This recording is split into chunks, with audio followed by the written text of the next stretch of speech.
உலகம் யாவையும் தாமுளவாக்கலும் நிலைவிருத்தலும் நீக்கலும் நீங்களா அழகிலா விளையாட்டுடையார் அவர் தலைவர் அன்னவர் கேசரணாங்களே. அன்பிற்கினிய சன் டிவி நேயர்கள் அனைவருக்கும் வணக்கமும் நல்வாழ்த்துக்களும். அன்பர்களே, இன்று சித்திரை 29/5/2025 திங்கட்கிழமை சித்ரா பௌர்ணமியோடு அமைந்திருக்கக்கூடிய இந்த அற்புதமான நாளில் உங்கள் அனைவரையும் நம்முடைய சிறப்பான ஆலய வழிபாட்டு நிகழ்ச்சிக்கு அன்போடு வரவேற்கின்றோம். இன்றைக்கு பார்த்தீர்கள் என்று சொன்னால் சித்திரை மாதம், அதாவது வருடத்தின் ஆரம்பத்தில் முதல் மாதம், அந்த முதல் மாதத்தில் வரக்கூடிய பௌர்ணமி. இந்த பௌர்ணமியானது ஒரு சிறப்பு இடத்தை வகிக்கின்றது. ஆகையினாலே தான் இதற்கு சித்ரா பௌர்ணமி என்ற அப்படி சிறப்பு அடைமொழியை கொடுத்து இன்றைக்கு அம்பாளை வழிபாடு செய்ய வேண்டும், பெருமாளை வழிபாடு செய்ய வேண்டும் என்றெல்லாம் நம்முடைய முன்னோர்கள் வகுத்து தந்து இருக்கின்றார்கள். எனவே இந்த சித்ரா பௌர்ணமி முழு மதி நாளில் இறைவனை வணங்குகின்ற பொழுது இறைவனுடைய பரிபூர்ணமான அனுகிரகமானது நமக்கு கிடைக்கின்றது. இந்த சித்ரா பௌர்ணமியை ஒட்டி ஏராளமான புராண இதிகாச சம்பவங்கள் இருக்கின்றன. அதெல்லாம் ஒரு பக்கம் இருக்கட்டும், ஆனால் மிகப்பெரிய அற்புத இலக்கியமாக இருக்கக்கூடிய சிலப்பதிகாரத்தில் இந்திர விழா எடுத்த காதை என்று அப்படி இளங்கோவடிகள் இந்த சித்ரா பௌர்ணமி விழாவை பற்றி குறிப்பிடுகின்றார் என்று சொன்னால், இந்த சித்ரா பௌர்ணமியினுடைய பெருமை நமக்கு புராண இதிகாசங்களை தாண்டியும் புலப்படுகின்றது அல்லவா. இந்த சித்ரா பௌர்ணமி நாளில்தான் சித்திரகுப்தனுடைய தோற்றமும் ஏற்பட்டது. ஆகையினால் இன்றைய தினம் நாம் காஞ்சிபுரத்தில் நெல்லுக்கார தெருவில் இருக்கக்கூடிய சித்திரகுப்தர் ஆலயத்திலே சென்று அவரையும் வழிபாடு செய்தோம் என்று சொன்னால் நம்முடைய கணக்குகள் நேர் செய்யப்படும். அதாவது சித்திரகுப்தன் என்று அவருக்கு ஏன் பெயர் வந்தது? அதாவது யமதர்மனுக்கு என்ன ஆயிற்று என்று சொன்னால், இந்த மக்கள் செய்யக்கூடிய அட்டூழியம், அதாவது அக்கிரமம், இந்த கணக்குகள் அவனால் போட்டு மாளல, என்னையா செய்வது ஒன்னே புரியலையே அப்படின்னுட்டு நேரா சிவபெருமான் காலில் விழுந்தான். ஐயா, என்னால் இந்த மக்கள் செய்யக்கூடிய தவறுகள் அதெல்லாம் கணக்கு எடுக்கவே முடியலை, என்ன செய்வதுன்னே புரியலை அப்படின்ன உடனே சிவபெருமான் என்ன செய்தார்? அருகிலே ஒரு பலகை, அந்த பலகையில் ஒரு சித்திரம், அதாவது ஒரு ஓவியம் அப்படி வரைந்து அதை அருள் பார்வை பார்த்தார். அந்த சித்திரம் உயிர் பெற்றது. ஆகையினாலே தான் அந்த சித்திரகுப்தன் என்று அவருக்கு பெயர் ஏற்பட்டது. உடனடியாக சிவபெருமான் சொன்னார், கவலைப்படாத, இவர் உனக்கு உதவியாளராக இருப்பார், இவர் கணக்கு வழக்கெல்லாம் பார்த்துப்பார் என்று சொல்ல யமதர்மன் நிம்மதி பெருமூச்சு விட்டான். அப்படி யமதர்மனுடைய வேலையை குறைத்து நம்முடைய கணக்கு வழக்குகள் எல்லாம் பார்த்து கொள்ளக்கூடிய சித்திரகுப்தன் தோன்றிய நாள் எது என்று சொன்னால் இந்த நாள். அடுத்ததாக இந்த சித்ரா பௌர்ணமி என்று சொன்ன உடனேயே அனைவருக்கும் உடனடியாக நினைவுக்கு வருவது என்ன என்று சொன்னால் மதுரை. அந்த மதுரையில் பார்த்தீங்கன்னு சொன்னாக்க மதுரையை ஆட்சி செய்யக்கூடிய அன்னை மீனாட்சி.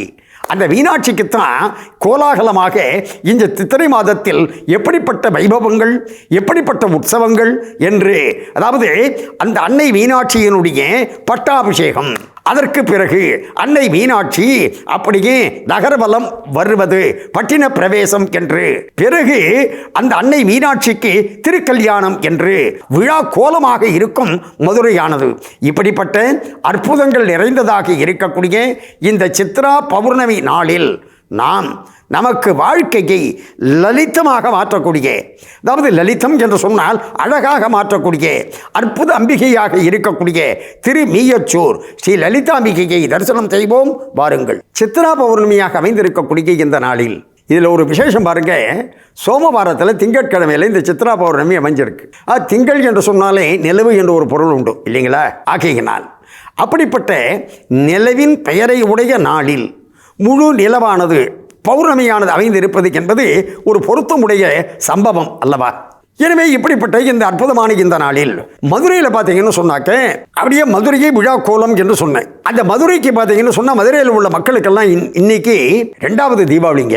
அதாவது தீபாவளின்னு சொன்னாக்க ஐப்பசி மாதத்தில் தான் தீபாவளி வரும். ஆனால் மதுரையிலே இருக்கக்கூடிய பக்தர்களுக்கு மட்டும், அந்த மக்களுக்கு மட்டும் இந்த சித்ரா பௌர்ணமி என்பது 2வது தீபாவளியாக அப்படி கோலாகலமாக கொண்டாடப்படுகின்றது. காரணம் என்ன என்று சொன்னால், அழகர் வந்து ஆற்றில் இறங்கக்கூடிய வைபவம், கள்ளழகர் என்ன அற்புதமாக ஆழ்வார்களால் மங்களாசாசனம் செய்ய பெற்றவர். அதுவும் ஆண்டவன் நாச்சியார் பார்த்தீங்கன்னு சொன்னாக்க அந்த கள்ளழகரை பற்றி வர்ணிக்கின்ற பொழுது மிக மிக அழகாக வர்ணித்து அந்த கள்ளழகருக்கு அவரை என்ன செய்தாள், ஆண்டாள் பிரார்த்தனை செய்தாள். என்ன, 1000 தடா அக்கார அடிசில் நானே வாய் நேர்ந்தேன் என்று. அப்படி அந்த அழகர் மீது காதல் கொண்டவள் ஆண்டாள். அந்த அழகர் இன்றைக்கு வைகை ஆற்றில் இறங்குகின்றார். ஆனா இதை ஒரு சுவாரஸ்யம் நீங்க தெரிஞ்சுக்கணும்.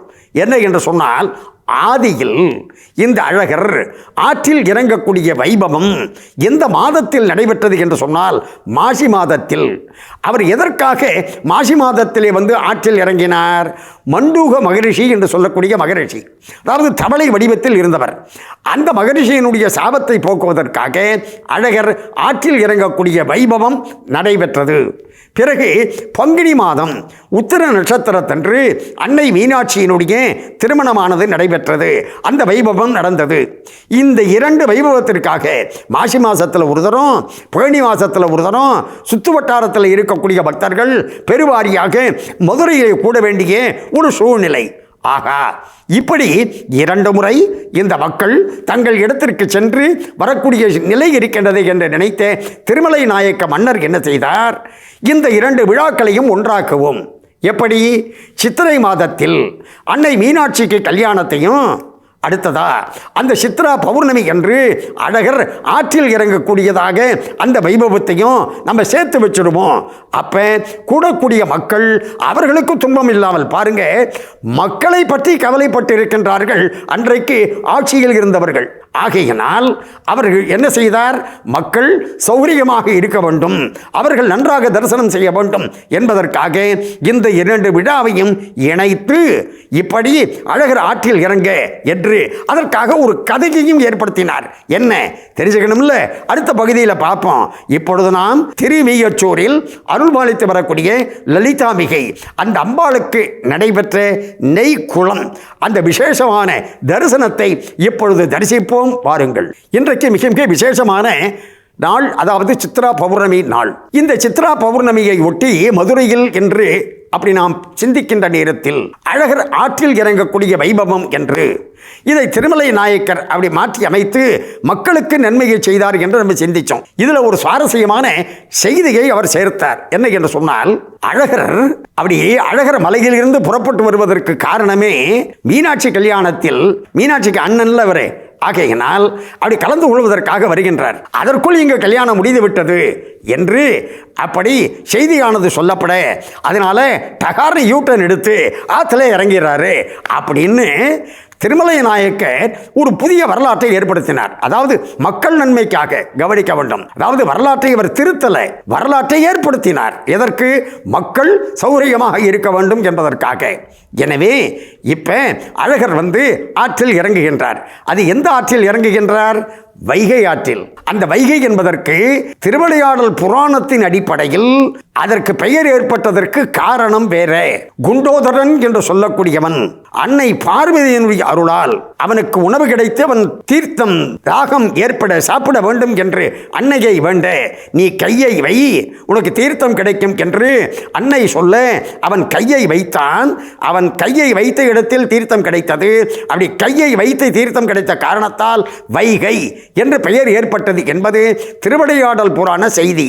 ஆனால் இப்ப அழகர் ஆத்துல இறங்குறாருல, இதை வச்சு நம்ம புதுசா சிந்திப்போம். எப்படி என்று சொன்னால், அதாவது வைகை என்று சொன்னால் வைகுண்டநாதனாக இருக்கக்கூடிய பெருமாள் கைலாசபதியாக இருக்கக்கூடிய சோமசுந்தர பெருமானுடைய திருமணத்தில் கலந்து கொள்ள வேண்டும் என்று இந்த ஆற்றில் இறங்குகின்ற காரணத்தால் ஒரு சைவ வைஷ்ணவ ஒற்றுமையை காட்டுகின்ற வகையில் வைனா வைகுண்டம், கைனா கைலாசம் என்று இதற்கு வைகை என்ற பெயர் வந்திருக்கலாமோ என்று எண்ண தோன்றுகின்றது அல்லவா? அப்படிப்பட்ட ஒரு சைவ வைஷ்ணவ ஒற்றுமையை காட்டக்கூடிய விழாவாகத்தான் மதுரையில் அன்னை மீனாட்சியினுடைய திருக்கல்யாணம், பட்டின பிரவேசம் போன்றவையும் இந்த அழகர் ஆற்றில் இறங்கக்கூடிய வைபவமும் நடைபெற்று வந்து கொண்டு இருக்கின்றன என்று சொன்னால் மிகையல்ல அல்லவா? அதாவது இந்த சித்ரா பௌர்ணமிக்கன்று நாம் இந்த அன்னையை தரிசித்தோம் என்று சொன்னால் அதிலும் எந்த அம்பாளாக இருந்தாலும் உடனடியாக அருள் செய்வாள். அதிலும் திருமீயச்சூரில் அருள் பாலிக்கக்கூடிய லலிதாம்பிகை என்று பார்க்கின்ற பொழுது நம்முடைய வாழ்க்கையை மிக மிக அழகாக செமைப்படுத்தக்கூடிய அம்பிகை. அப்படிப்பட்ட அம்பாளுடைய அருளால் நம்முடைய நேயர்கள் அனைவரும் எல்லா நலமும் பெற்று பல்லாண்டு பல்லாண்டு வாழ வேண்டும் என்று பிரார்த்தனை செய்து கொண்டு இந்த அளவில் நிறைவு செய்து கொள்வது நாகை முகுந்தன். நன்றி, வணக்கம், வாழிய நலம்.